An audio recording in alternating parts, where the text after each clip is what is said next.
Hello, football fans. I know the next round is about a day away, I apologize for being late for this, but I have my reasons for this, and I'll explain them later. Right now, let's take a look back at Wild Card Weekend. It was a pretty interesting Wild Card Weekend, and I will go through this in chronological order. I really thought the Chargers would pull this out. After all, this is a good Chargers team. This is a different Chargers team, and the Texans were sputtering a bit. No, Houston got it together, and everything that went wrong for the Chargers, including a blocked extra point that was returned all the way for 2 points for Houston, and Justin Herbert threw 4 interceptions. Oh my goodness!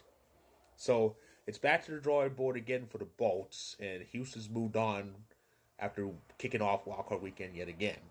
But yeah, it really sucks. I really thought the Chargers were gonna like advance this year, but it just wasn't in the cards for them. Once upon a time, the Steelers were that one team who really got Lamar Jackson's goat, but that has not been the case lately. It's just a terrible decline for them. They entered they entered like December in control, winning the division, and then they lost all the remaining games. Lost to Baltimore at the wrong time, lost the division, and ended up having to go to Baltimore again for Wild Card Weekend, and they just didn't show up. The offense didn't show up, which is kind of nearly the norm for Pittsburgh, but what hasn't been the norm was the defense. The defense got destroyed, mainly by the running game. Almost 300 yards rushing. That's what Baltimore did to him. Mind you, Pittsburgh has the most expensive defense in the league, but Baltimore ran all over them. My goodness. And now you got, and now you got, now you got people wanting Tomlin fired mainly because, well, he looks like me. That's the only reason. But it's just, it's just a bit of a catastrophe going on in Pittsburgh. It's just I don't know. But we'll see what Baltimore does from here on. The Broncos were really just happy to be there. I could always tell. I could always tell what every playoffs I watch, no matter what sport it is. I could always spot that one team that's just like, well, we're here. Let's just make the best of it. That's what Denver was doing because that's what Denver was doing. I mean, they had that great moment with that touchdown, and the rest of the game happened. But hey, Denver is a lot to be proud of. Okay, they made it for the first time since winning Super Bowl 50. That's another good notch for Sean Payton, and who knows? They could be back here again, and they could improve again. We don't know, but it's a good year for Denver, and that already finishes off the AFC. Now let's talk about the NFC half of Wild Card Weekend, beginning with oh boy. Anyone here? Anyone watching? Ever heard of Murphy's Law? Murphy's Law states what anything and everything that can possibly go wrong often does.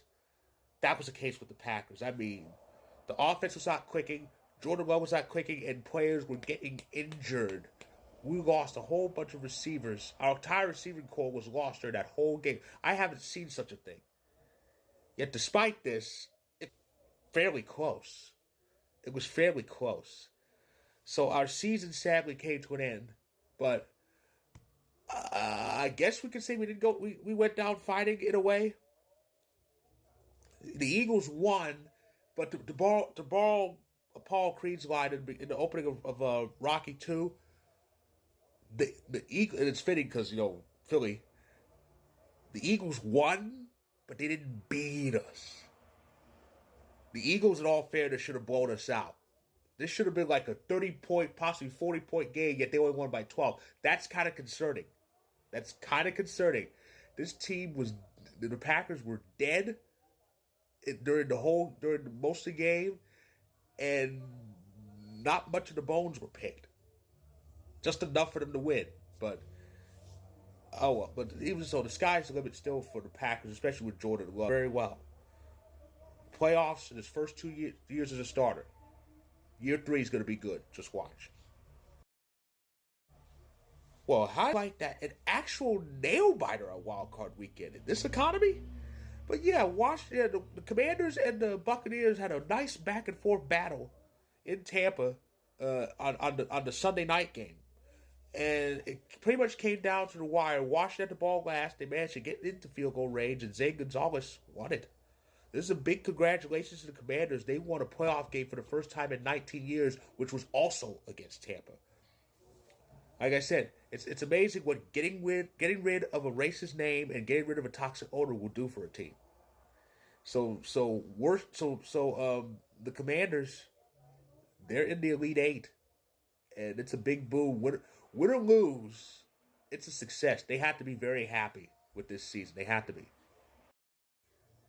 And of course, Walker. We can end it with the Rams game. Of course, we all know the story behind that. The wildfires in L.A. County. Um, the Rams were impacted. One of many things impacted. They had the game was moved to Arizona, and the Cardinals put out the welcome wagon for them. It was a really great gesture by the Rams division rivals. I mean, you think about it, the Rams and Cardinals actually share something in common. They're both former St. Louis teams, but yeah, the Rams took over Arizona, and they just completely flattened the Vikings. It was a beautiful thing to see. And it cheered up a lot of downtrodden Packer fans to see the Vikings suffer. They scored less points than we did, and we had to play without all our receivers. So yeah, the Rams did what I expected them to do, and that was pretty much destroy Minnesota because the Vikings' weakness is January. And lo and behold, there's the bracket. The Elite Eight is all set. It all starts Saturday. The Chiefs host the Texans to kick off divisional playoff weekend, and then the Saturday night game is the Commanders and Lions in Detroit. On Sunday, it's the Rams and Eagles in Philly, and then the weekend ends, of course, with Lamar versus Josh, Ravens versus Bills in the AFC. That's the Elite Eight right there. It's going to be an interesting divisional playoff. I love divisional playoff weekend because it's the last bastion of Saturday football, and it's the game that puts together the conference championships. So it's going to be a hell of a it's hell of a, it's going to be a hell of a weekend. Before I sign off, I want to say, of course, we all know about the impending incoming TikTok ban. It's coming.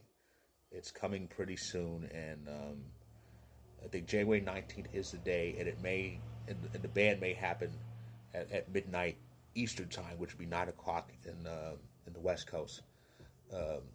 So this, of course, will be the last TikTok I'll post. I really enjoyed being on TikTok. I've only done it for over a year, but I put up a lot of stuff. I shared a lot of stories on Vocal, and I talked about the playoffs, and I even got to talk about the Yankees being the World Series that just a few months ago. So it was a very great experience. And speaking of stories on Vocal, the link the link to my story on Vocal about Wildcard Weekend is right up above. Check it out. So, and this video will be on YouTube and on check it out there as well, and hit the like button on YouTube. So, with that, I say enjoy the divisional playoff, enjoy the conference championships that follow, and of course, enjoy the Super Bowl Sunday in a few weeks. It's going to be very interesting. And yeah, TikTok. It was a good run on TikTok, but life, as it often does, goes on. So stay tuned on YouTube for the rest of my recaps.